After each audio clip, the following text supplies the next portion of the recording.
The President.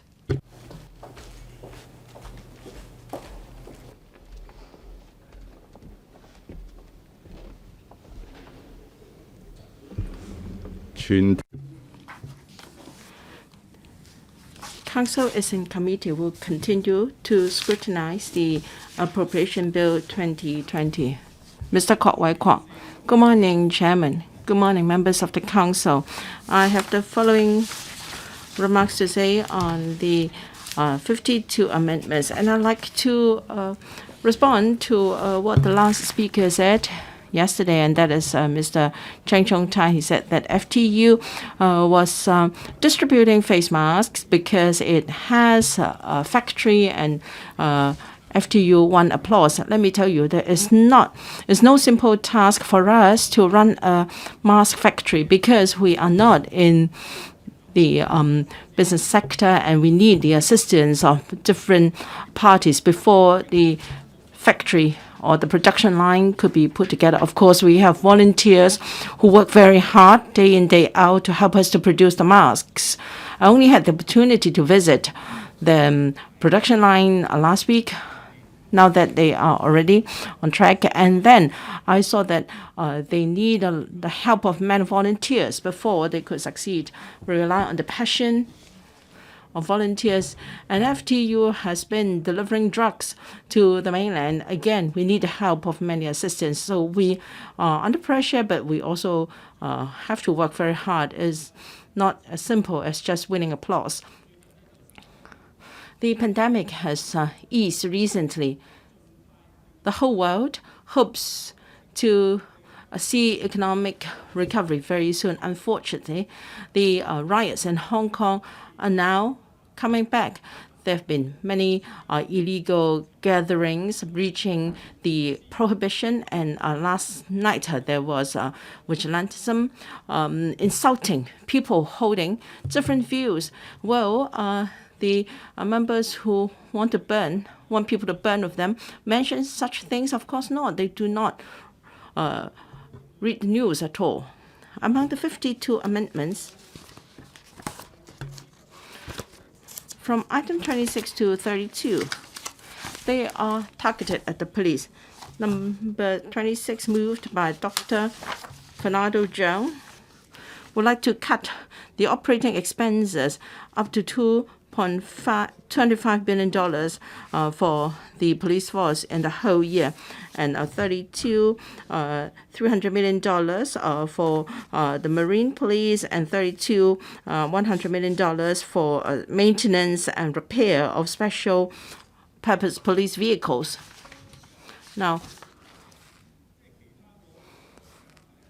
the other 51 together would not be as much as cutting $25 billion from the police in one go. So you can see that they are targeting the police. Of course, they have been smearing the police. But can Hong Kong afford to lose our police force? They want to cut all their salaries. They want to sack all police officers. Do you want Hong Kong to be a city without police so that you can just wreak havoc and cause devastation in the city? I think all they want is for Hong Kong to burn with them so that they can do whatever they like. If we don't have any police in Hong Kong who will seek redress for Mr. Low, who was killed by a flying brick, and then who will protect the lives and properties of the general public? We have seen recent cases of improvised explosive device, and of course they don't like to hear this because it appears that their brothers are being affected, and they like to seek redress for their brothers. Now, dealing with noise complaints, traffic jams, traffic accidents, and even if you have lost your wallet, you have to report to the police, and the police have to enforce the prohibition on public gatherings. online scams and telephone scams, they are all attended to by the police. On what basis can you dock the pay of all police officers? Now, Chairman, you are also an employer.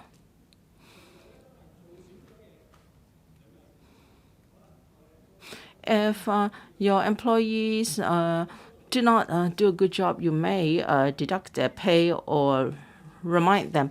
But then the burners are saying that the police have done too much and therefore they want to deduct their pay. They want to abort our meetings and continue to receive their full pay. And the police have seen a heavier workload and they want to reduce their pay. What kind of a world is this? The filibustering has caused public works to be more expensive, and we have more than a dozen House committee meetings and failed to return a chairman, and that have cost us millions of dollars. Bills have been held in abeyance as a result. The Inland Revenue Amendment Bill involves tax concessions for the last financial year, and the MPF Amendment Bill to create an e-platform to save administrative costs is also stuck. And then the Northwest anti-development, we've been talking about that for 2 decades. Again, it is stuck. And also the Wang Chao housing plan has also been delayed for a year. And then if peerage tenants cannot be allocated a flat soon, then they have to pay more rent. And the delay in public housing project would cost the prospective tenants a lot. In the UK, do you know how long did they spend on preparation of Brexit? How many referendums have they held? There is a movie, Brexit, the Uncivic War. The movie reviewed how PR firms use big data to cause a sensational among voters. So 2% of the voters determined the outcome of the referendum. Well, short-term, how do you compare short-term emotions and long-term decision? As we all know, Wang Chao development in Northwest NT is one of our most effective tools to tackle high rent, and yet the project is now stuck. And this is all because of members who want Hong Kong to burn with them. We had a meeting recently. The Commissioner, Mr. Tang, came to us to brief us on crime statistics last year. And then he was very sincere. He said he was sympathetic with youngsters who were misled into law-breaking activities. Now, you will be fined $2,000 if you come out to breach the prohibition order. And those people said online that they can pay the fine for you, but what if you are jailed? Will they serve the sentence for you? You just have to take a look at Lam Chi Kin, the so-called stapled Mr. Lam. Now, because the pandemic helped him, and as a result, he had to be jailed for 5 months. So it is sedition. They ask people to break the law, and they don't. I hope no young people will face the fate of Lam Chi Kin, who is now totally deserted. Mr. Andrew Wen, also from the pandemic, would like to cut ties with these people. They like to stress that we have an executive-led government, and the pro-establishment camp is the majority here. And so if the government performs poorly, the pro-establishment camp has to shoulder part of the blame. But I'd like to ask people who are tuned in now, it's been 20 years since the handover. The pandemics have staged filibustering. They have tried to make Hong Kong burn with them, and they're saying that there's none of their making, and they have every right to cause damage.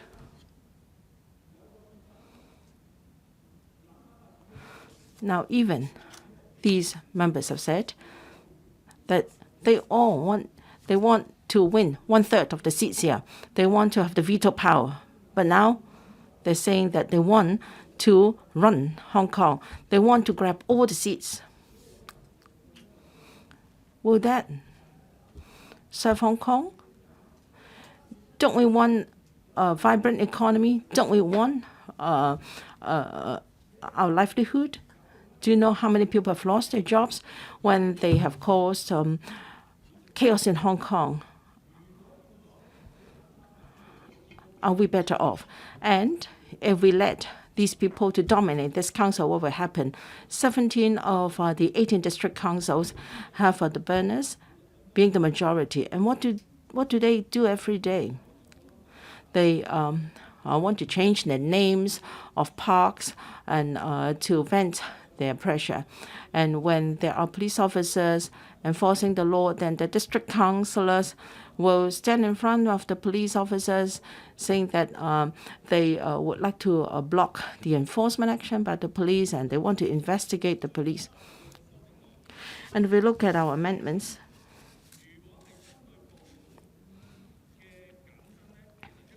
for amendments to cut salaries of our officers, that is unacceptable, because in the whole civil service system, there is no mechanism to cut the pay of civil servants.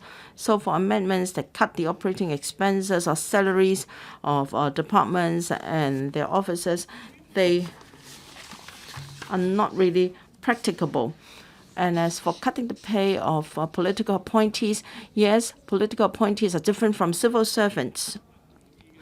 But for departments that the burners do not like, they will say that they should not be paid for the whole year. And you ask them what are the problems. Well, I'd like to know whether things that they do not do well account for all their job duties. Now, when you don't like a certain police or a certain officer, you will say that he should not be paid for the whole year. Chairman, you was once a boss or employer. Please tell me whether you can cut the pay of all your employees and expect them to continue to work for you. That is impossible. And the opposition camp is very unfair. For the CMAB, CSB, FEHD, HAB, director of FEH is an exception. But for the three bureaus I just mentioned, they have just seen a new director. If you're not happy with their predecessors, why is it really fair for you to cut the pay for the incumbent secretaries? Of course, Mr. Ted Hui is going to speak. He has only moved one amendment, and that is to cut $150 million meant for mainland exchange programs for our primary and secondary school children. Of course, he doesn't want these children to learn about our motherland. But what's wrong for widening the horizon of our students? Teachers distort historical facts. Are they beneficial to our students? When I was a kid, I went to Sichuan to help the victims of the earthquake. I went to various parts of the mainland. And then I understood how difficult as well as how successful our nation has been.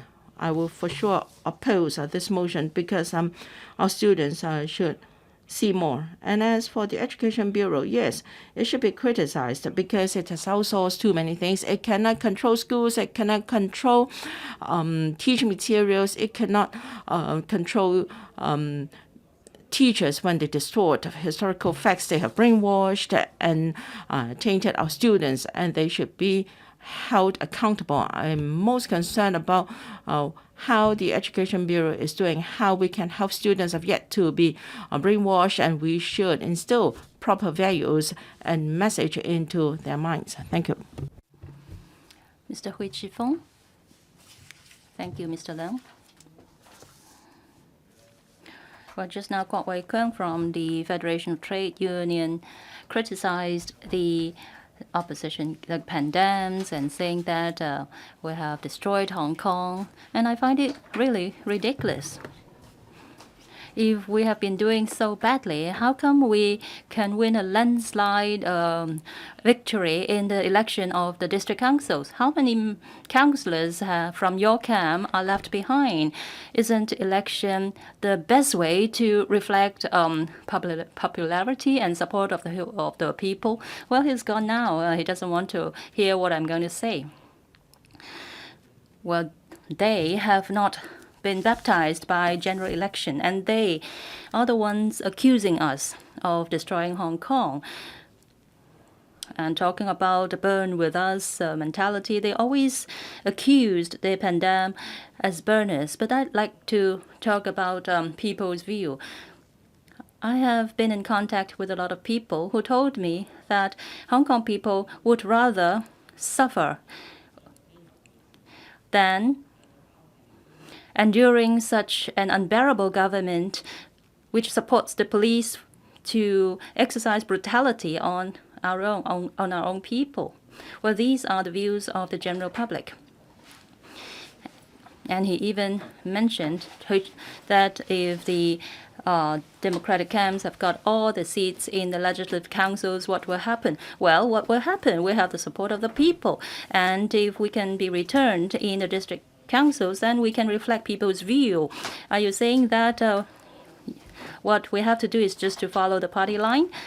Well, at least we have election. We are returned by the people. We are elected. This is, if you want to get the seats, you just work harder. You just try to work harder to gain the support of the people.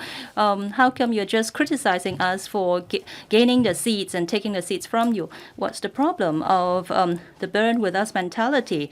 Kwok Wai-keung, I really don't see any destruction of the Hong Kong economy because of these moves.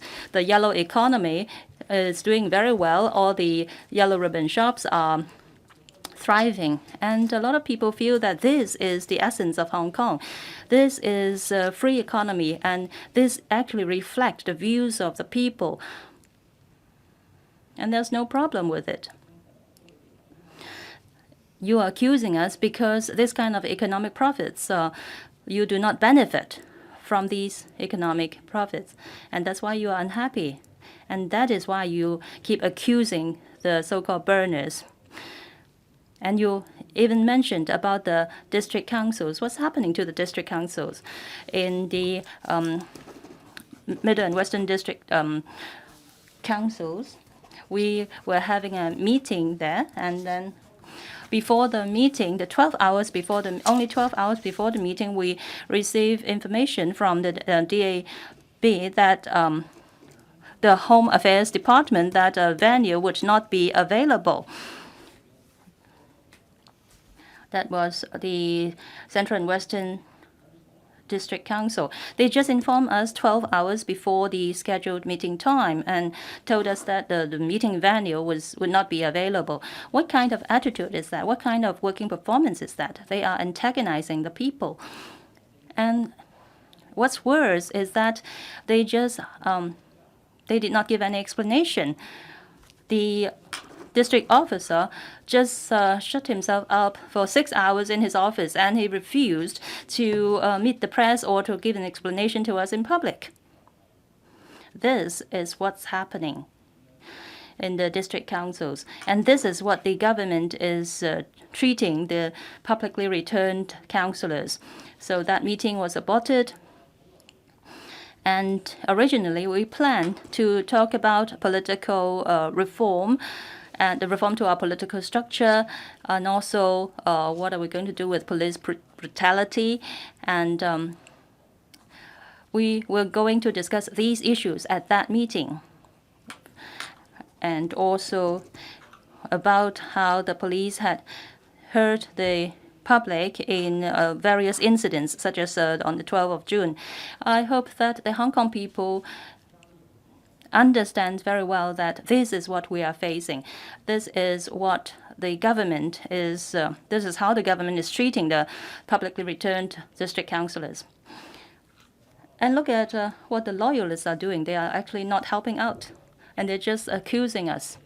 Well, returning to the amendments I moved, well, I have submitted not just one amendment, but now because of your decision, there's one, you've allowed me to move only one of them. And my amendment is to suggest to cut the expenses to the Education Bureau,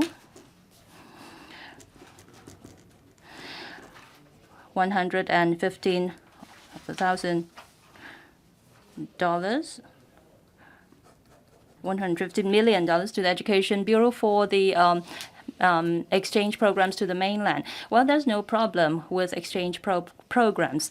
However, a lot of the parents find it problematic because this sum of money, over $150 million, are spent on mainland exchanges only, mostly to the mainland. How come our students are sent only to the mainland for exchange, not to other parts of the world? When we look at this kind of exchange groups to the mainland, in the last year and the year before that, the participation rate has been dropping. In 2019, those participated in the exchange tours were only 20,000 people. Well, compared to 2018, it was 70,000 students participating. So there is a drop of 72%.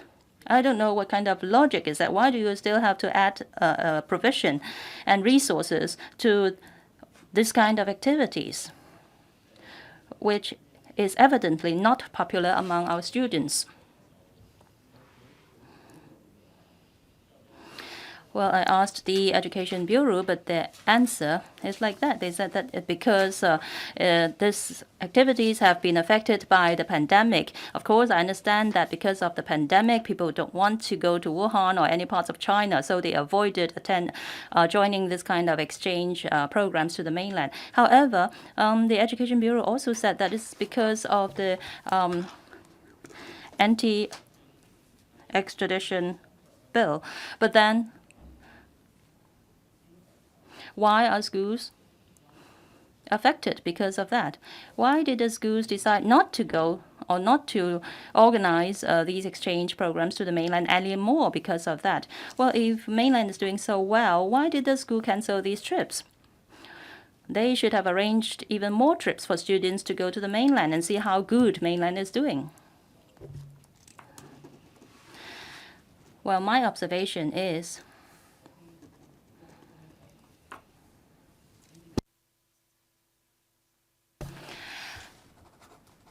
the students don't like to join these kind of exchange programs. Why? Because when we think of the previous social movements, there are a lot of students, secondary students and young people have been arrested, and the schools have been using high-handed measures or have been faced with this kind of repression during the anti-extradition bill movement.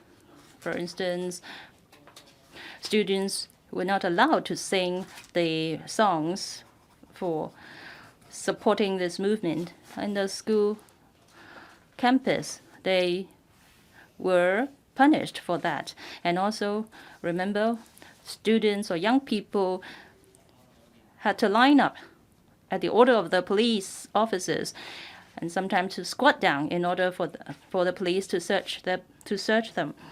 We all remember also one scene that the police officers were chasing after the secondary school students. The students were just singing, and how could you treat them like that? It's not just an insult.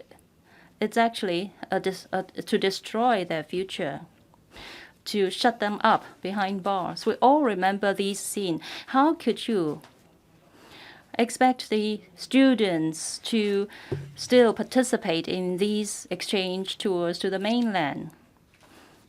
How can you expect them to love the nation that has treated them like that? There are also primary school students as well, singing songs to support the movement during the recess. Well, as a parent, I share the views of most of the parents in Hong Kong. If our children are to return to China, their mobile phones have to be checked, and they have to go through the contents inside the mobile phone and see whether there are any connections with people related to the movement. Well, a lot of parents told me they were worried, and that's why they didn't want their children to join this program to go to China. There is no privacy at all. Everything in their mobile phones have to be checked. Well, these are the reasons why the exchange programs have been so unpopular, and why the students are no longer willing to join these programs to China. We're talking about the programs themselves. Let's see whether it deserves the public money. Well, I find that these tours will go to China, take the high-speed rail, and then listen to the praises of the achievements of the nation, talk about the Greater Bay Area and how prosperous our country has become, so on and so forth.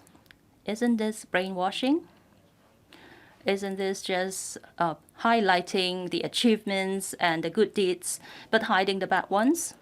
Well, they just invited gold medalists to talk to the young people, tell them how good the country has become, and encourage them to come back. But what about the freedom that have been deprived? And from the people of Hong Kong, any chance for Hong Kong students to have real exchange with the mainland students, even as simple as the term Wuhan pneumonia, no one would be allowed to cite this term. If in the exchange tour any of the students mention this term, Wuhan pneumonia, I'm sure that the whole tour will be cancelled. If you really want to organize exchange tour, you have to give them actual information about our nation. You have to give them clear analysis about what the country has done wrong and what good it has done, together with what good it has done. What about what had happened in Tiananmen in 1989? Can it be mentioned during the tour or during the exchange? If these are all prohibited and it's only the positive things that will be sung, then I really, as a parent, would rather my kids go to other places in the world instead of to mainland China. I don't want them to be brainwashed.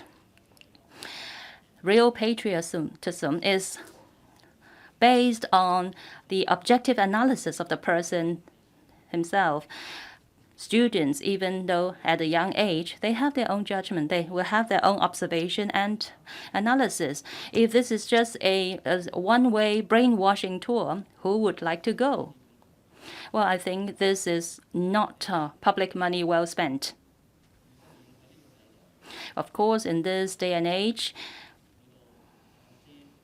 the civil servants, the teachers, the students, well, everybody, you said, have to have exchange with mainland China. But just look at your own policy, the government's policy.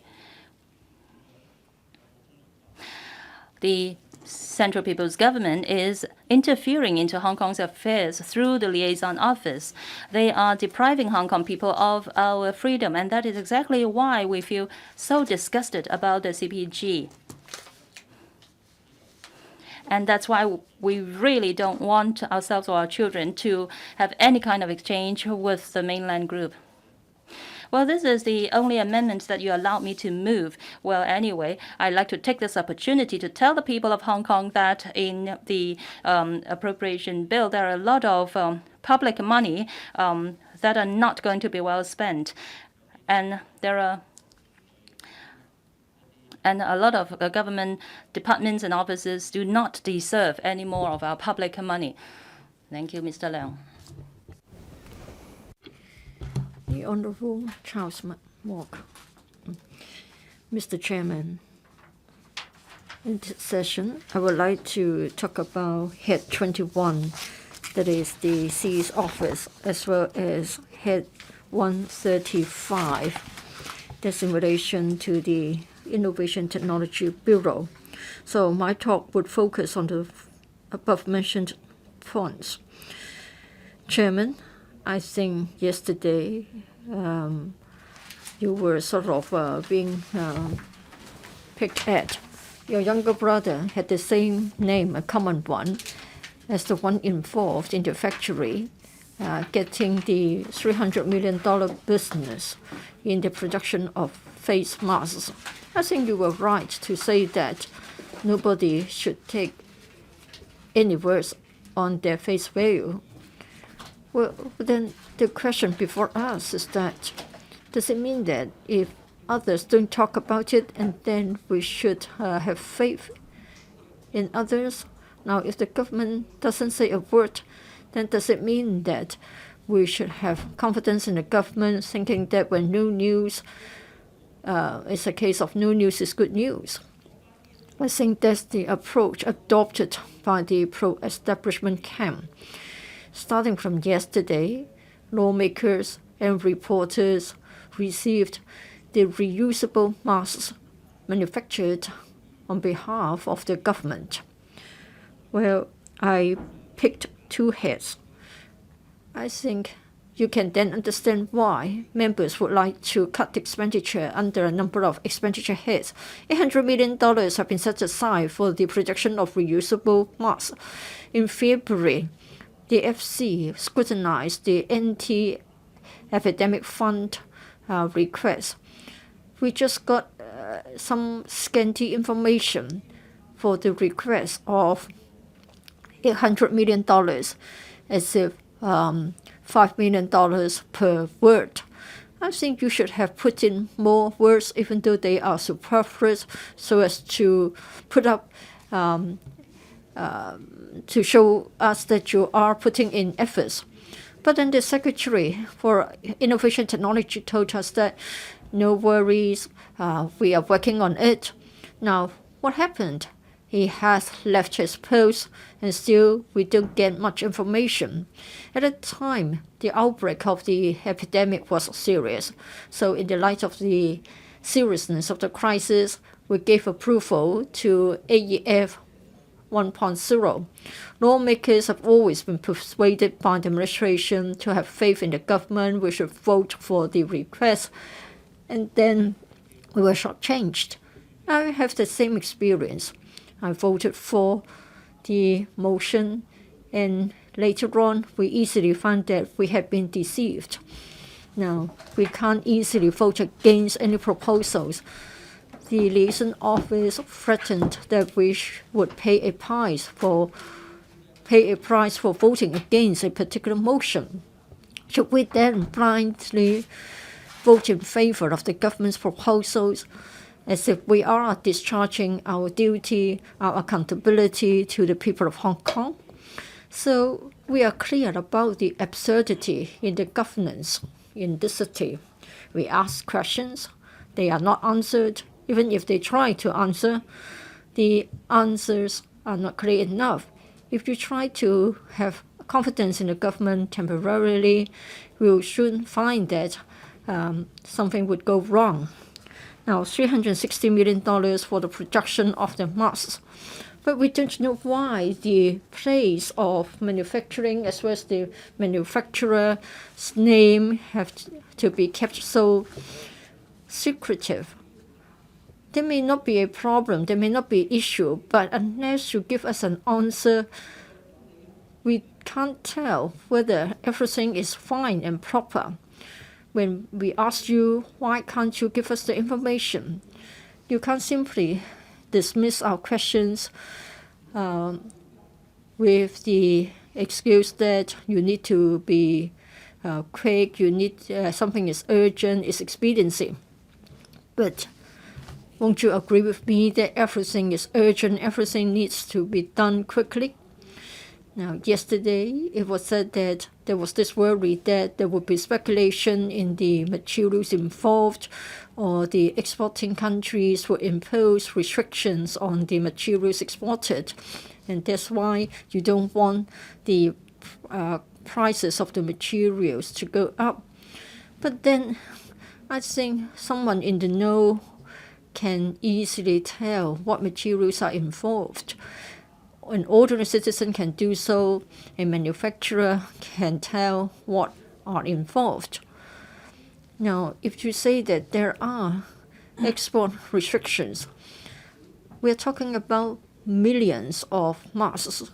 I don't think our government would be deceiving other governments. A person in his right mind would not regard such reasons as proper reasons. You can dispense with tendering, but at least you have to be transparent and tell us what is involved.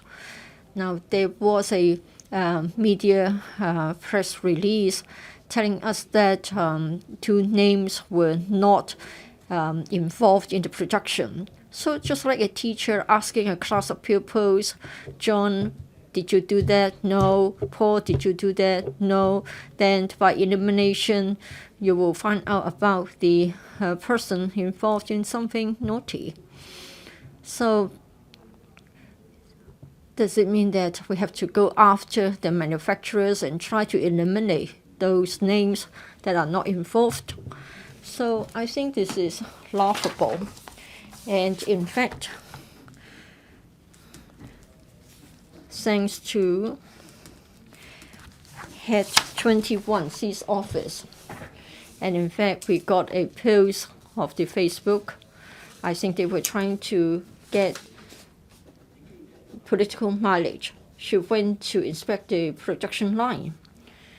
Well, reporters said that thanks to the CE, they were able to tell who was involved. Well, it's Lamphong in Chunwan. And reporters went there, and they were able to find out about the brand names or the names of the company, Regent Garment Factory Limited and Crystal Elegance Industrial Limited. So we have this co-working space at the mills. So probably that's the place where they carry out the final steps of the processing. Regarding the materials, the other layers of the mask, probably they come from Regent and Crystal. They have got a factory in Vietnam. Well, Mr. Mock, you may be trying to help me, but please come back to the debate. Don't go into the details of this particular issue. Well, in fact, I'm not going into the fine details, but I think it is something urgent, and in fact, it is closely related to the expenditure of the ITB as well as the work of the C's office. And in fact, I would like to point out that they have not done their job properly. So, Chairman, be patient with me and allow me to finish. This is because yesterday, the reporters quickly discovered that for this region, for its director, as well as the Hong Kong Rita director, I think they have common directorship. So it is a matter of, it is a case of suspicious. So I think you would agree with me that it is right for us to seek a cut in expenditure under those heads. The ITB may think that it is fine, but I think it is just unacceptable. The ITB may, for one reason or other, thinks that the information should be kept confidential. But then the CIS office issued a post in the Facebook so as to gain political mileage. But then as a result, the information is disclosed. I have to elaborate on this point because citizens have to be made aware of this. We found that it's not a clean environment, and then workers did not put on caps, etc. Now, reporters, lawmakers received the face masks. I don't know whether we put them on immediately. My mom would tell me that you need to wash a new underpants that you bought right from the shop. So I think we should have been advised that we should all wash the face mask when we first receive it. Otherwise, it's most unhygienic. Now, the government told us that it is justifiable to dispense with the tendering, but now I suspect that there may be a sort of transfer of interests, or at least we think that the two, the bureau as well as the CIS office, need to have the expenditure cut. I feel sorry for the ITB because they have been sort of dragged into this by the CIS office. To me, I think the Director of Audit must carry out a value for money investigation. The Ombudsman must also carry out an investigation. Well, in mid-February, Lam Feng started to recruit new sewing workers. But then the AEF was only approved on the 21st of February. Were there some agreements behind the scene? We aren't even told about the place of manufacturing. Would it constitute a breach of the Trade Description Ordinance? You may say that if something is a giveaway, then it can be exempted from the requirements. But then we're talking about huge amounts of public money. Now, if the information may change people's mind, then withholding the information would be an offense. And what about the customs and excise? Will there be an investigation? I hope the ITB will provide information frankly as soon as possible and tell us all about it. So regarding this particular issue, I will just pause here. What I want to say is that the CE has failed to deliver well on both major issues and minor issues since the anti-extradition bill movement started last year. Now we are seeking to cut the expenditure for the police force. We have been accused of being irrational. Well, in fact, for departments which have performed very well, we would very much like to give them more money, but we're prevented from doing so by the basic law. Does it mean that the police will be denied of all resources to carry out their job? Well, under the basic law, under our rules and regulations, there are ways and means, there's a mechanism to deal with the arrangement. In many countries, the legislature has resorted to blocking the budget so as to force the government to introduce certain changes. Fiscal cliffs Well, in the USA, they had this many times, and the threat of the government being forced to shut down happened a number of times. And so the government has been forced to come up with improvements. I don't think we are misleading the people. No, not at all. Mr. Chairman, I'll pause here. Later on, if I have the opportunity, I'll speak again and I'll talk about the case of the police force. Thank you. Mr. Leung Yiu Chung.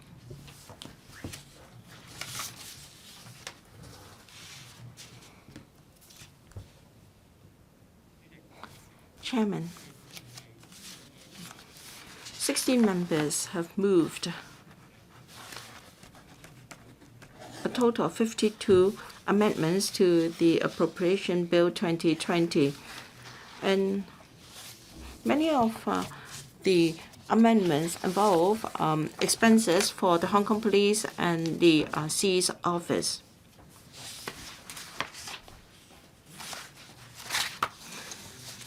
Now, I'd like to talk about Head 122, moved by Dr. Fernando Cheung to cut the operating expenses for the whole year of the police force. And Mr. James To would like to cut the provision for special rewards and special services by the police force. And then Dr. K.K. Kwok would like to cut the estimates for paying the financial secretary for the whole year. I am more concerned about the provisions for these three items. You may recall that at the beginning of this year, when the financial secretary delivered his budget, not many people felt happy. Many people were angry. Why? Because the FS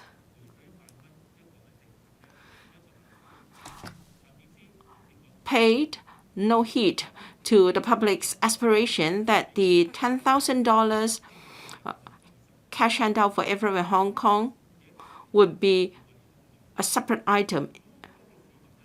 Instead, it is bundled in the budget together with extra expenditure for the police force. So the $10,000 was meant to provide immediate relief to members of the public. Unfortunately, the proposal is bundled up with provisions for the police to buy arms. So people feel that they have been blackmailed. So even though the public might be given a candy, they would lose out more in the end. And we're going to hand out $10,000 in cash to the public. That is a big amount of money. And the FS claimed that hopefully we could get it in around July or August. But that is not for sure yet. So the performance of the FS is very disappointing.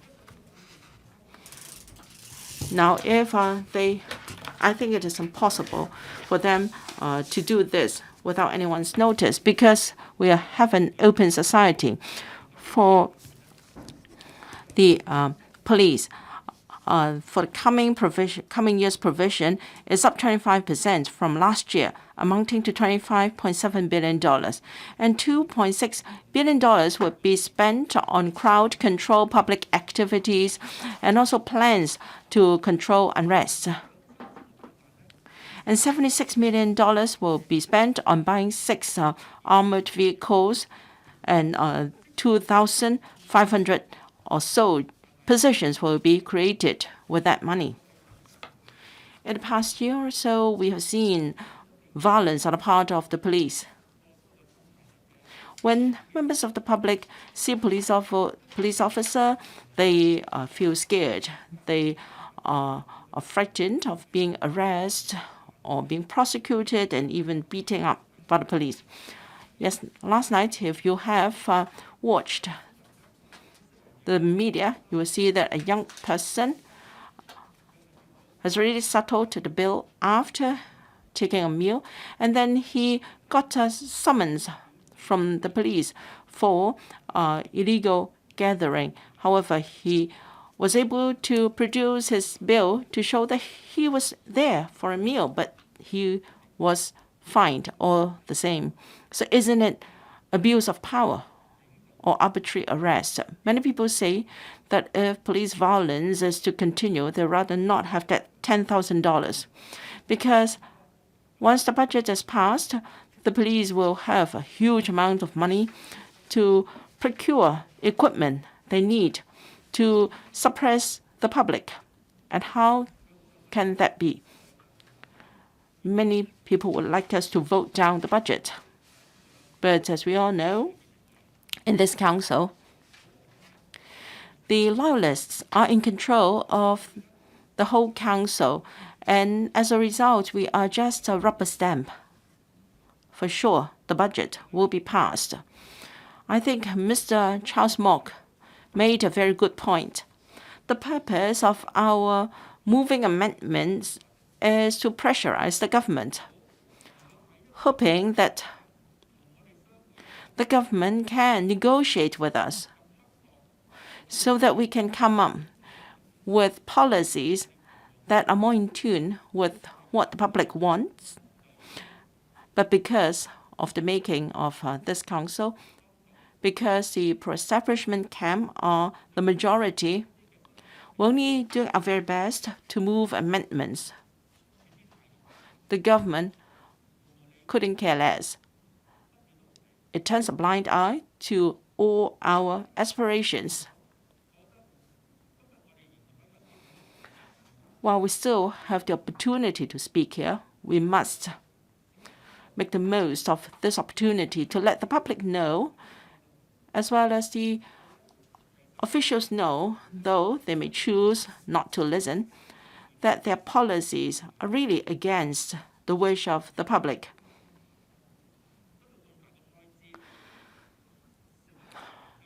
The police force is the winner here. It will be given a lot of resources, and members of the public are losers in this budget. Is that going to serve the community? Is that going to benefit the community? Many people have said that this government should put the interests of Hong Kong people first. And they should gatekeep the rule of law and justice in Hong Kong so that we can all have stability. Unfortunately, what have ordinary members of the public encountered in the past year? They had to breathe in tear gas. They had to suffer arbitrary arrests and police violence on the streets. This is against justice. This is against the spirit of the rule of law. Carrie Lam gives us the impression that she is further and further apart from this community. She wants to bulldoze policies that are against the wish of the people. Last year, we had the Fugitive Offenders Bill, which was against the wish of the people. And recently, we have been hearing news that legislation to implement Article 23 may be implemented this year. And she also said the National Anthem Bill is reaching its last stage. The SL government has not really defended one country, two systems, and the principle of Hong Kong people ruling Hong Kong with a high degree of autonomy. So for those who support the rule of law, social justice, and democracy, our greatest concern is a high degree of autonomy for Hong Kong. Regrettably, we can see how the Chinese Liaison Office and the Hong Kong Macau Affairs Office have blatantly breached Article 22 of the Basic Law. But the SL government, led by Carrie Lam, hasn't come out to defend Hong Kong's high degree of autonomy and the spirit of Hong Kong people ruling Hong Kong. Has she ever come out to say something that is just for Hong Kong people? No, she hasn't done that, and she has distorted Article 22. She has to please the Beijing government, and she hasn't hesitated to distort the Basic Law. In the government's press statement, it was said very clearly that the Chinese Liaison Office was established under Article 22 of the Basic Law. It's just like any other department of the CPG and province and autonomous region or municipality directly under the Central People's Government. But then she made a U-turn on the same evening. The three press releases together overturned the government's position for many, many years. So is she fit for the job? Has she done a good job in leading Hong Kong and administering Hong Kong?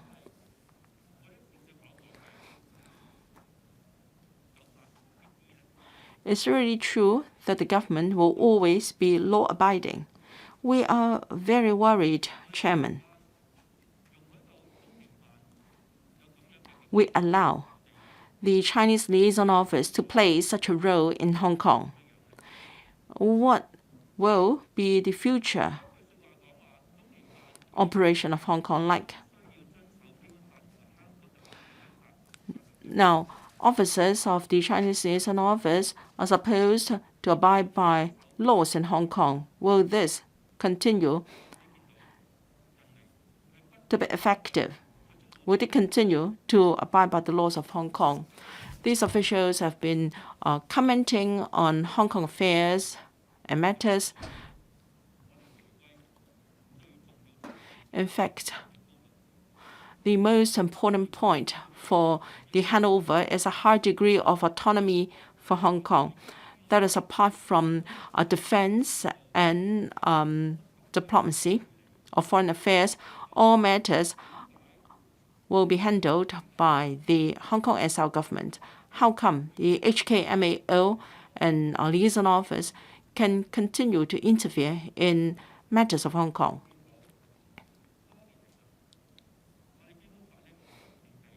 For the past years, the Basic Law has been distorted and eroded.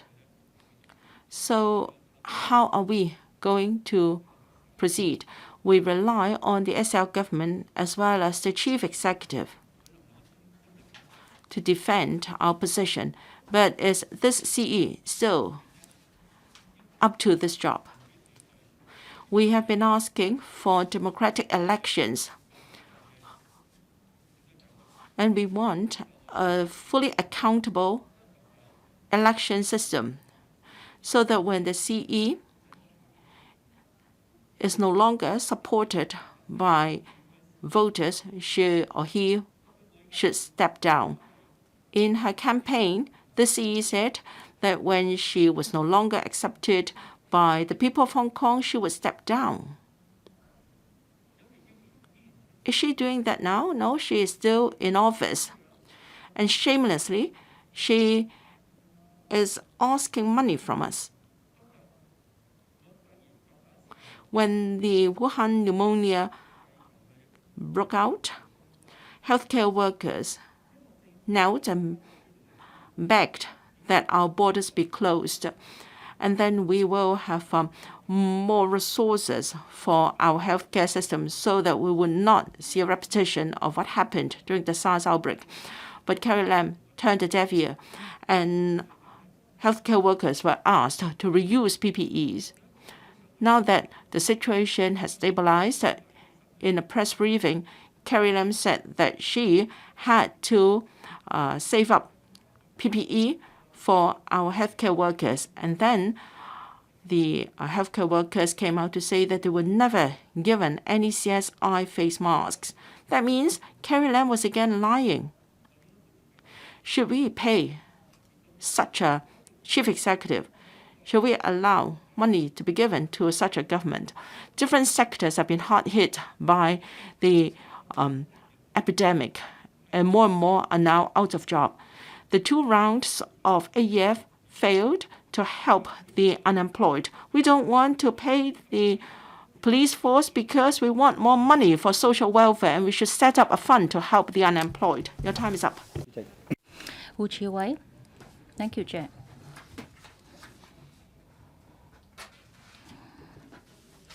Yesterday, I spoke on Head 21, that is to cut the expenses of the CE office for 2020 and 21.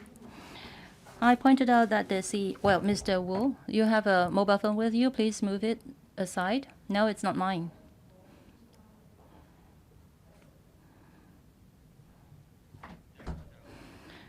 My first point was that Carrie Lam thought she was smart, and she just bulldozed the fugitive bill, and she opened the back door of one country, 2 system. After seeing that there are 1 million and then 2 million people taking to the street, she still turned a blind eye. And second point is that as CE, she should have the responsibility to ensure that Hong Kong continues to enjoy 1 country, 2 systems, high degree of autonomy. Except national defense and foreign affairs, all other affairs should be in the hands, under the ambit of the HKSAR government. On the contrary, Carrie Lam said that the Chinese liaison office has the right to interfere in the affairs of Hong Kong, and that is what we see now. Isn't this a kind of burn with us mentality? In fact, she has made Hong Kong lose our barrier, and the liaison office has become the real master. In the past, they hid behind the scene, but now they are just coming out to the center stage. Anyone dare to say anything? No, nobody. And Carrie Lam could even say very loudly that, yes, perhaps I didn't understand the basic law properly in the past. And then the government announcement had to be changed 3 times overnight. And what is that? That is utterly betrayal of Hong Kong. Does she still deserve our public money? The worst part of her performance is that Carrie Lam is a very, very arrogant official. Under the colonial government, she performed very well as a civil servant. We are all very puzzled. How come under the colonial era, these government officials had performed so well? They had been able to carry out critical thinking and reasonable policies. But how come they have changed so much now? I think the answer is just very simple. Government officials are too used to acting according to the orders of their supervisors. If they could perform well, then they will be able to enjoy promotion. And that's why under the colonial era, the government officials had performed reasonably well, and they took into consideration public views, and they worked hard towards promoting the benefits of Hong Kong, and they safeguard human rights, the rule of law, and ensure that everyone was treated equal in front of the law.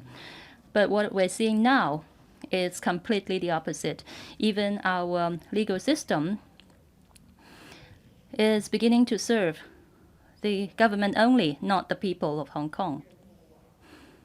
That's why Carrie Lam has done a lot of destruction to Hong Kong, even more than the destruction that C.Y. Leung had done. CY Leung is narrow-minded, he is vengeful, and he created the Hong Kong independence kind of scarecrow, which did not or does not exist at all. But then CY Leung doesn't really understand the operation of the civil service nor the systems of Hong Kong. So the destruction that he brought to Hong Kong was not as extensive as that brought about by Carrie Lam. Why? Because Carrie Lam is more selfish than CY Leung. She is willing to betray Hong Kong in order for her own interest. Just look at the face of Carrie Lam. Before June last year, she appeared so arrogant, and on 12th of June last year, she was still very arrogant and complacent, full of self-confidence, and thought that the extradition bill could certainly be passed. And that's why she bulldozed the policy, and she just ignored the outcry of Hong Kong people who took to the street.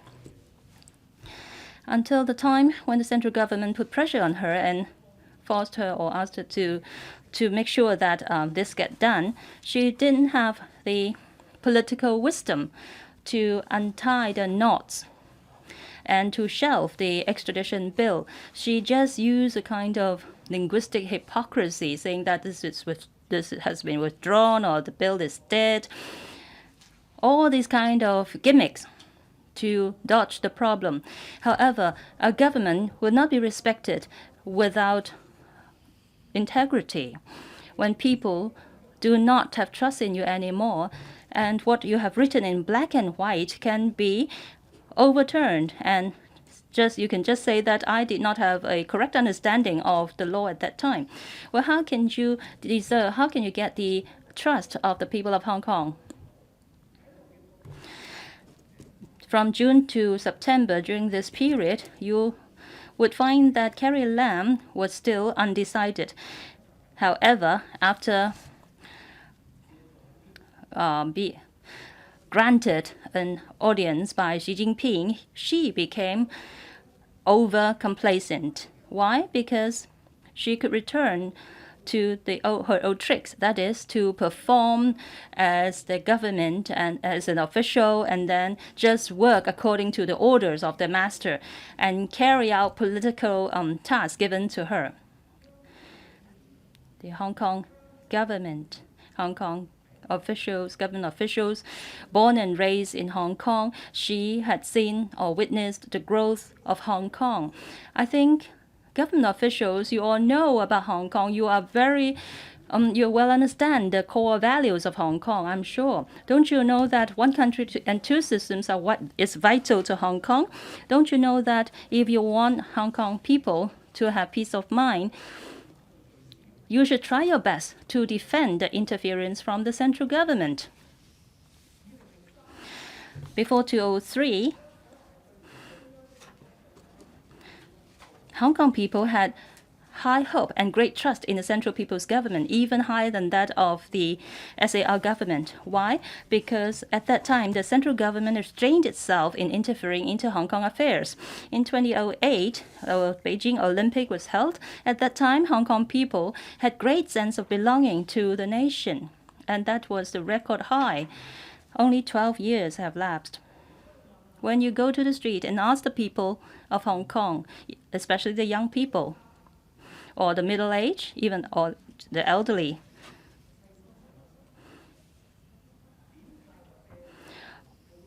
why is it that they are holding totally different views about the government, about the nation now? They have no trust whatsoever about the governance of Hong Kong. Have you asked these questions? It's just because you, government officials, are not doing your job. You just keep accusing the pan-democratic people. When police brutality is not addressed, if central interference is not objected, then Hong Kong will be doomed. Hong Kong will be burned. That's why police brutality, interference of the central government are two important reasons why Hong Kong will be doomed, and Hong Kong will no longer be the same again. Has the Hong Kong government ever thought of that and really looked into the problem?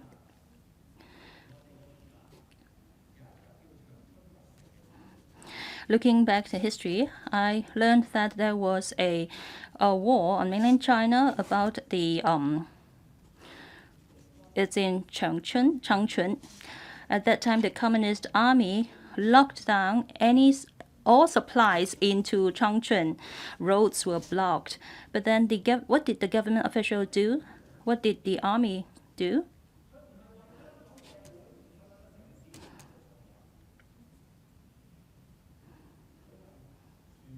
They chose to protect their own interest.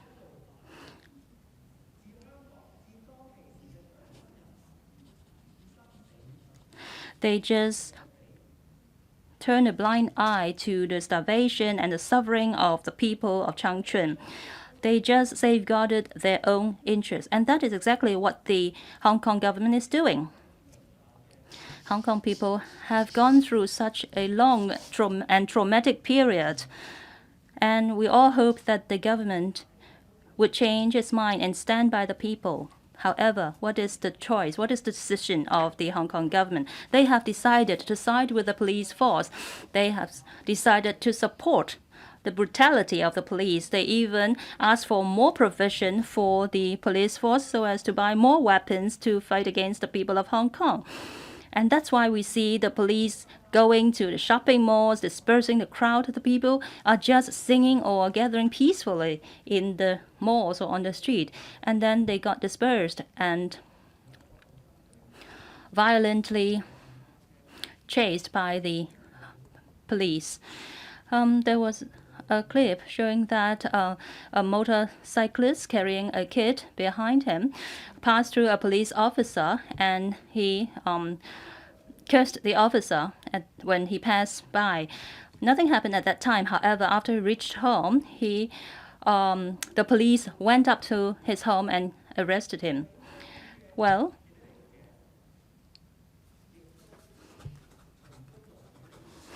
people just colluded with the police in order to get benefits for themselves. They just condone police violence. But don't forget that if Hong Kong has a future of that of Changchun, then I'm sure that there will be no peace or good livelihood of the people there, because the army and the governments of Changchun City eventually were also doomed. Have you ever thought of that? Have you ever considered the future of Hong Kong? What will it be? In this chamber, the pro-establishment camp, the loyalists, have committed a lot of serious offense. They are not willing to work together to force the government to change its course, to address to the needs of Hong Kong people. They just become the yes man of the Chinese liaison office.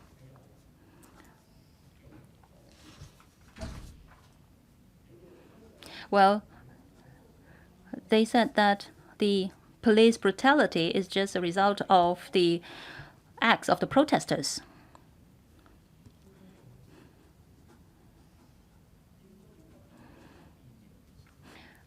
The Chinese People's Government has said that one country, two systems should be implemented strictly according to the provision of the Basic Law. However, their understanding or interpretation is just that the interference of the central government should be more and more. And the loyalists agreed to that, and they danced to the tune of the Central People's Government. The central government is just building the second governing troop or governing body in Hong Kong. One country, two system no longer exists anymore. Dr. Fernando Chang said yesterday that I pointed out what the Central People's Government are doing now is just coercing Hong Kong to comply by favor of and fear, and Hong Kong people have to, if you want to stay alive, or you just have to accept mere assistance. Well, of course, if this is your decision, then the central government would be happy to see that. The CCP would be very happy to see it. But if we really decide to do that, then we can no longer enjoy one country, two systems. We can't enjoy our strengths anymore.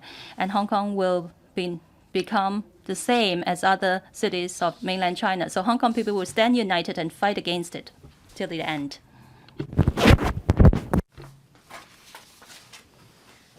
Dr. Priscilla Leung, Mr. Chairman, today I'll mainly speak on 3 policy bureaus. First, the Education Bureau, second, the Civil Service Bureau, and third, the Constitutional and Mainland Affairs Bureau. Well, for the appropriation bill debate, well, if you're not happy with the performance of a particular policy bureau, all you can do is to cut the expenditure for the entire year in relation to that bureau. Just now, Wu Chi-wai was very emotional. It appeared to me that he was trying to tell us what he understood in relation to certain historical events. Now, members have moved certain CSAs, so I'd like to talk about the performance of some of the policy bureaus. Well, to be frank with you, if we start to take away the funding for individual bureaus, then in fact you have to agree with me that the public are not happy with many departments, bureaus, or even the legislature. If you single out the police force and try to lambast it, I don't think it is fair. Among all the government departments, I think the public would say that the police force as well as the healthcare workers should be given a pay rise and be given more resources. The 2 sectors have performed very well, and in fact, they were able to guard against the protests and the riots last year as well as the epidemic this year. Now, colleagues have been criticizing the police force, but I would like to sort of give you the other side of the story. First of all, talk about the Constitutional and Mainland Affairs Bureau and then the Civil Service Bureau. Regarding the civil servants, in a general sense, we are not happy with the performance. Last year, there was the anti-extradition bill protest. It was already a riot. And then there was this group of civil servants who have formed a new staff association. And in fact, they always came out to tell us that they spoke on behalf of the civil servants. But I don't know whether they're actually that representative. But then one thing is for sure is that they have tarnished the image of the civil service of being politically neutral. I think when there are so many disturbances, I think the civil service should become a stabilizing force. We have got a new secretary for civil service. He used to be the secretary for Constitutional and Mainland Affairs. Wu Chi-wai, a moment ago, said that the press release was changed 3 times. To be frank, I won't support the CMAB nor the Education Bureau in this matter. I think the 2 bureaus should bear the largest responsibility. I called my former classmates I think if you sit the examination for civil servants, basically it's a matter of multiple choice. And then for liberal studies, again, it is a monster. Students' information and knowledge is partial. So much so that for Holap Primary School, the teacher distorted the facts concerning the Opium War.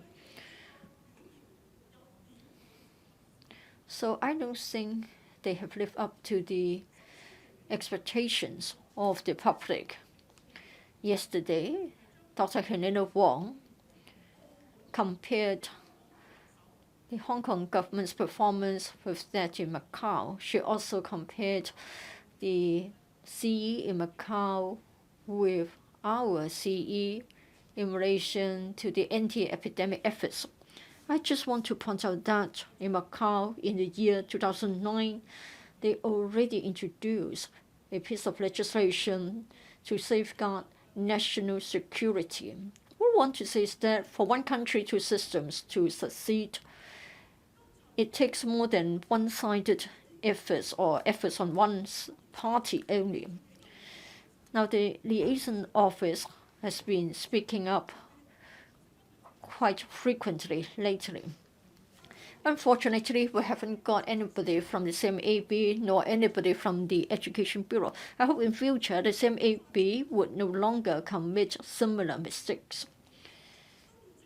I think the entire governing team, and in fact the government as a whole, must make sure that we are clear about the relationship between the central government and the Hong Kong SAR government. The Hong Kong SAR is part of China. We cannot single out certain articles of the Basic Law. They will only take out the first paragraph of Article 22 instead of Article 22 as a whole. And then Article 27 has always been taken out of context. The Department of Justice has to pay attention to this phenomenon. Article 27 talks about freedom of procession and demonstration, freedom of speech, etc. Few people have mentioned about the relationship between the central authorities and Hong Kong. Well, for the liaison office, it is the liaison office of the Central People's Government in Hong Kong. So is it up to the people of Hong Kong to dictate the setup of this office? Of course not. Even for people who studies the administrative structure of China may not know full well the details. Well, the liaison office represents the CPG. Let me talk about the Basic Law. I would very much want to tell the successor of the SCMA. I think he must understand this point clearly. I think if he commits another mistake, then he will surely be criticized. Well, under the Basic Law, you need to understand Article 22 in addition to Article 43 and Article 48. Article 48, subparagraph 5, subparagraph 8 are important. Now, for our budget, we have to report it to the CPG for record. For 48.5, the principal officials, they have to be reported. The nominations have to be reported to the CPG. And then for Article 48(8), we need to implement the directives issued by the CPG in respect of the welfare matters provided for in this law. What is meant by an official letter issued? Do you understand that you need to know each other well? And then for Article 73(9), in the case that if the chief executive has committed serious breach of law or dereliction of duty, well, we have to report the matter to the CPG if we impeach the CPG, the appointment and the removal of the CE can only be done with the approval of the CPG. So we need to look at the powers, functions, and responsibilities. But people always turn a blind eye, turn a deaf ear to this. Maybe you have been learning about the NPC, SC, etc. Of course, I would like to look at Article 159 as well. You need to read Article 159, the fourth paragraph. No amendment to this law shall contravene the established basic policy of the People's Republic of China regarding Hong Kong. What are the basic policies? One country, two systems. We need to maintain our stability and prosperity, and the socialist system won't be practiced in Hong Kong. So we cannot amend the law, and no one can amend the law that would contravene the basic policies. Now, for Article 22, people say that if the liaison office doesn't fall under Article 22, then does it mean that it has a free hand? Well, in relation to Hong Kong Macau affairs, Article 22 will be abided by. It is a special law. You can't just adopt the Western perspective. You will simply say that the basic law is our constitution. That's your assertion. No, the fact is not like that. With only one single constitution, the constitution is the PRC's constitution. The basic law is at most a quote-unquote mini constitution. In fact, the term mini constitution has not been adopted and recognized officially, formally. Now, for national laws, all national laws have to be followed by all the departments of the central government. Now, the basic law is important. It is our guardian. The central government would like to uphold its sovereignty. In the year 2003, there was this exercise to introduce legislation for Article 23. The SAR government tried to give concessions, but then the opposition camp didn't take it. Now, whenever we revive the discussion of Article 23, we know the bottom line. And of course, the US government has changed. Pompeo came out to say that it would be against the interests of the USA if we legislate for Article 23. I was puzzled. How come that he was so frank? In 1990, the basic law was promulgated. In fact, the many mainland experts did not agree that Hong Kong should be given the power to introduce legislation on national security. This is because no federal government would delegate the same power to a local government in the same manner. Now, for Article 23, it was drafted in such a way because it was thought that if there was local legislation, then it would be something that is more in line with our local culture and politics. Now, I want to ask you this question. Do you still want to have the power to introduce the legislation for Article 23? Now, for the national anthem law, we have the bill being brought down. If you don't understand one country, two systems, then you are bringing Hong Kong to its end. We need to have a balance in politics. We have one country, two systems because our predecessors knew that it was important to strike a balance, and we have already achieved the best balance in the basic law. Now, we have got many issues troubling the government. The central authority has remained silent because they have to deal with the trade war, they have to deal with the epidemic. Well, the State Secretary has given you the answer. Every country will be protecting its own interests. So the U.S. State Secretary would also like to defend the American interests. Now, we can of course say that we don't like it. We don't want to have Article 23 legislation. Now, somebody asked if we are going to push for it. Now, many people have said that for the national anthem bill, Probably it will lapse in July. I'm not going to revive the discussion, just like the case of the private columbarium bill. Now, for Annex 3 to the Basic Law, I think I can read it out to you. So either the national law will be implemented by the local legislation, or it can be sort of applied in Hong Kong directly. So if we carry out our duty, then we can achieve the objective. Now, C.Y. Leung has never advocated for Hong Kong independence, and yet he has been accused of being the father of Hong Kong independence. You have never accused the young people, the rioters, for advocating independence. Now it is said that if we don't grant amnesty to the murderers, the rioters, etc., then Hong Kong will be brought to its knees, and it will be a case of burn with us mentality. So I spoke. Thank you, Chairman. Mr. Junius Ho.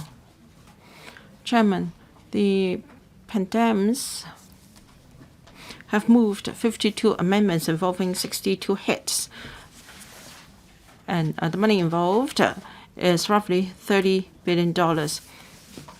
Most of them will be on hit 21 C's offers involving $100 million to be totally scrapped. And then a large portion of the amendments, well, they've been repeated by the Pandems many times, like a broken record, and that is to cut all the provisions for the police. Head 122, $25.1 billion.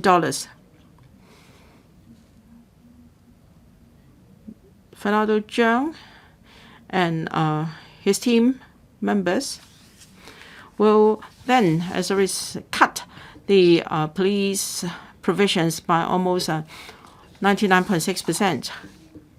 I'm of the view that all these amendments are unreasonable. I oppose all of them. I disagree to these amendments, and I'd like to single out two items.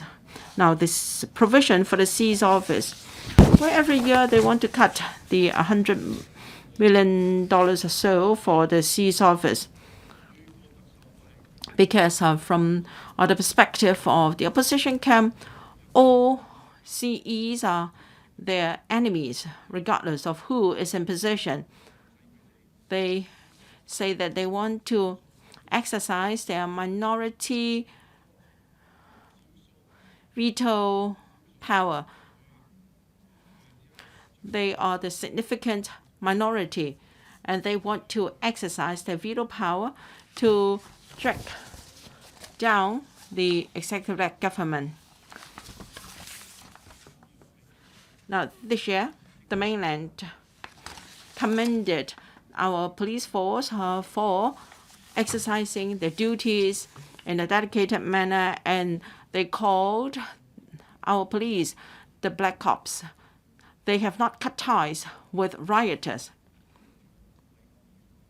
Wu Chi-wai just now said that if we do not remove the Black Ops, then if the Central Authority continues to interfere with matters in Hong Kong, there can be no peace in Hong Kong. Hong Kong people will continue to fight to the very end. I don't know whether Wu Chi-wai knew what he was talking about. Did he know that that is advocacy for independence of Hong Kong? As a legislator, he has pledged allegiance to Hong Kong as our and to uphold the Basic Law. I'd like to remind Wu Chi-wai once again, her oath was made in accordance with Article 104 of the Basic Law. And I also like to take this opportunity to remind him once again, perhaps he has no respect for the relations between Hong Kong and the SAR and the central government. We are directly under the CPG. So in November 2016, we had the Leung Chung-hang and Yau Wai-ching incidents, and there came the interpretation of the Basic Law. Let me repeat to you paragraph 4 of the announcement. Article 104 refers to all public officers like us, people in public office. The oath is a solemn undertaking, and people who have taken the oath must uphold their own oath. And if you make a false declaration, now Dennis Kwok, here, if you breached your oath of office, you have to shoulder the responsibility. Well, the two legislators, Leung and Yao, did not take their oath properly. The previous CE, together with the Department of Justice, trigger off the mechanism to remove them from office. And Chairman, I must thank you for suing the two ex-legislators for the more than $1 million they owe us. Now, I heard that the pandemics would like to abolish our police force. This is so innovative. You want to do away with our police force, and should we rely on the rioters to maintain law and order? So you're so friendly with the rioters. You want to scrap the expenses to the tune of $25 billion for the police force. And you want to renovate correctional services and penal institutions to 5-star hotels. I think the amendments have forgotten the basis of this debate. As legislators, while we enjoy freedom of expression in this chamber, while we enjoy privileges and immunity, that doesn't mean that we should pay no heed to our solemn oath made under Article 104 of the Basic Law.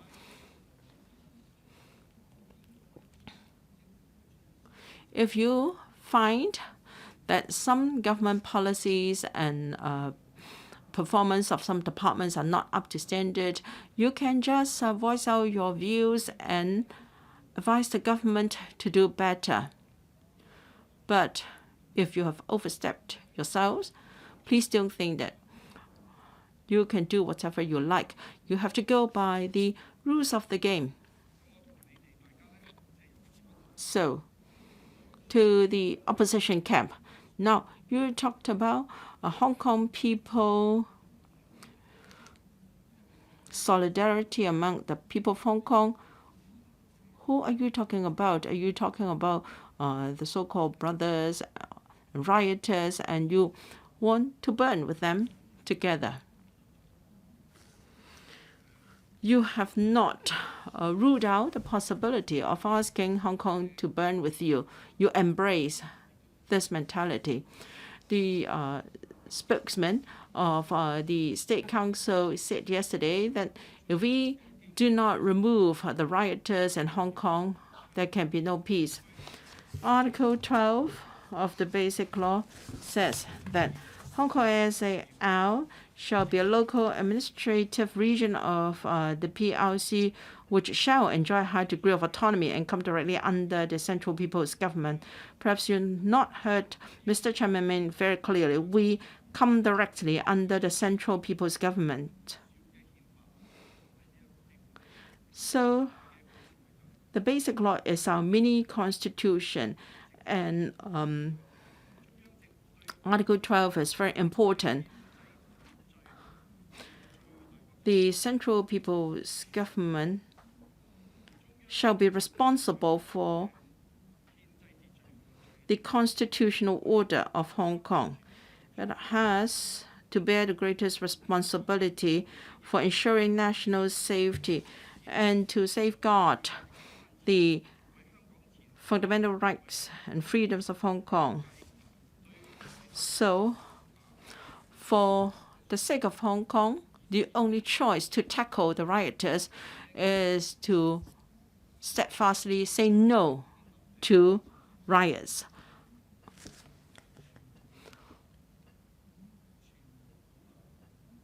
I can say unequivocally here that we must say no to these riots. Now, for the 24 members in the opposition camp, you should serve the Hong Kong SAR. You should uphold the Basic Law. I'd like to know whether you would only uphold some articles of the Basic Law. Will you only uphold the Basic Law selectively? Article 23 should be supported as well. The Chinese Liaison Office is responsible for the welfare of Hong Kong, and under Article 31 of the Constitution of the country, where we can enjoy a high degree of autonomy. But if we are not governing Hong Kong well, and of course the Central People's Government can interfere. Dennis Kwok and his league, and also the opposition camp, said that this is against Article 22 of the Basic Law. No department of the CPG may interfere in the affairs which the Hong Kong SAR administers on its own in accordance with this law. And they overemphasized Article 22. And they accused the CPG of trying to abolish two systems, and they have deliberately overlooked one country. Donald Trump and Michael Pence and Pompeo. Pompeo is the number 3 in the U.S. government, and he said that Hong Kong must not legislate to ensure national security. Otherwise, the U.S. interests might be undermined. Let's not say whether Pompeo's remarks were correct or not. And Dennis Kwok and his like claimed to be barristers and well-versed in the law, but no one from the Bar Association has the guts to come out and ask Pompeo to shut up. With the internal affairs of Hong Kong and also China's affair. 有冇講過一句？ Has anyone of the Bar Association comment on Pompeo's remarks? The Westerners might be their masters and maybe their source of funding. They so eager to please them. On the 1st of July, when Charles Mok was interviewed by BBC, even the journalist said that I could not believe that there's such violence here. And then Charles Mok and Dennis Kwok went to our lobby and saw police officers defending the electoral council so that they would not be charged in by the rioters. And they yelled at police officers, asking them, "What are you doing here? Why have you occupied our council building?" And Charles Mok said, To our parliament. 點解佢會講我哋嘅 electoral 係叫 parliament？ How come he called this council parliament? Who was his target audience? In this color revolution, you shameless guys have let down the SAR as well as the whole community. You have sacrificed the interests of the police force. I'm speaking in the general, Chairman. Our police force is an important pillar to defend the rule of law, and you want to tear it down. What is your hidden agenda? I think you are advocating the independence of of Hong Kong, 99.9%. And Wu Jiwai said that Hong Kong people should stand united and fight. What are you seeking to do? You want revolution of the times. You want to liberalize Hong Kong. FS said that Hong Kong's economy is in an all-time low. For the first quarter, the GDP has fallen by 9.8%, and it's over $70 million. You can never make such money. I think it's crystal clear, Chairman. These so-called amendments have the motive to cause chaos in Hong Kong. I should so must criticize them. The SL government should not ask Dennis Kwok to stop. We should come out. The CE has a responsibility to defend the basic law and its implementation. Otherwise, the CE should also be held accountable. Thank you. Vincent Cheng. Chairman. In this session, we are going to conduct debate on the amendments. I am in support of the Appropriation Bill 2020. During my speech in the second reading, I've already stated my stance clearly. But the opposition camp people also stated very clearly that they would be against it no matter what. The amendments altogether, there are over 100 of them, and then after your decision, 52 of them remain, which are pertinent to 42 heads. I find that for the approved amendments, they are more or less the same as that of the last year.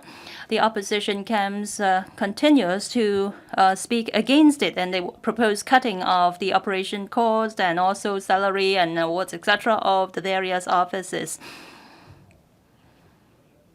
I'd like to point out some of my concerns and queries. First, about this kind of amendment, which is a kind of burn with us mentality.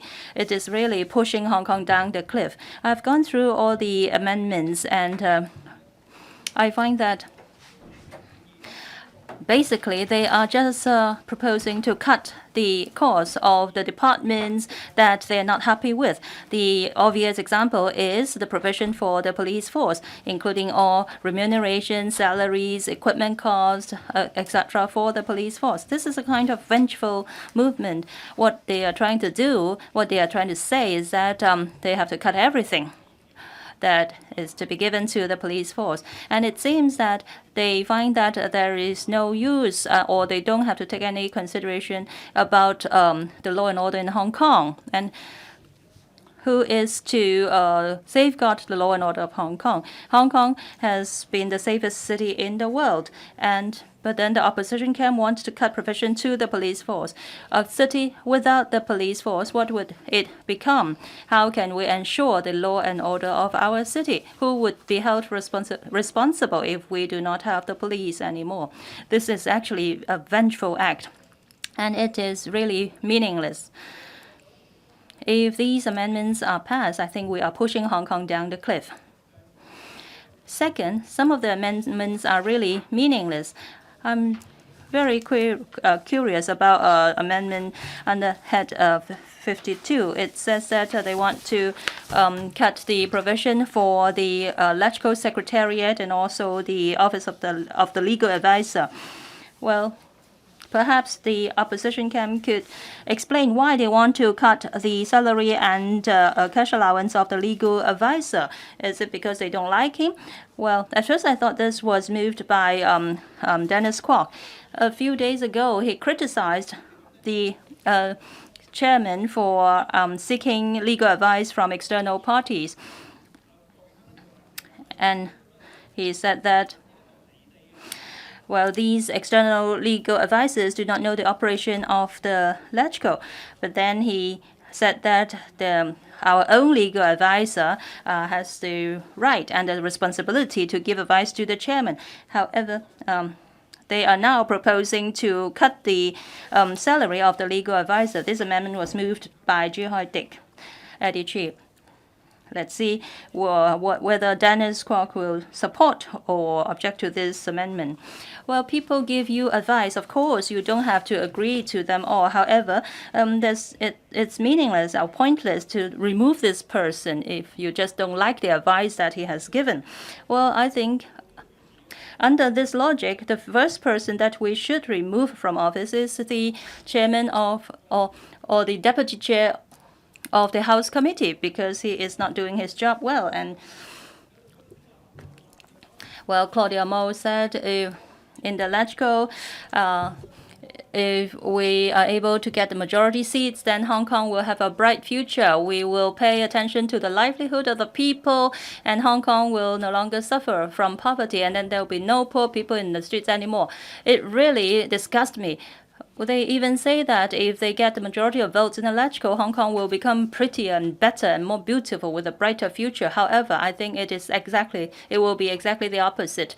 If the opposition camps get the majority votes in the LegCo, I think Hong Kong will be doomed. Just imagine.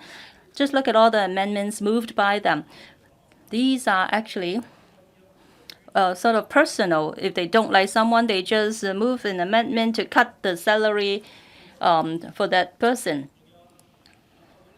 And also, if the LegCo is to be led by the opposition camp, they said they will veto all the amendments and the proposal moved by the government,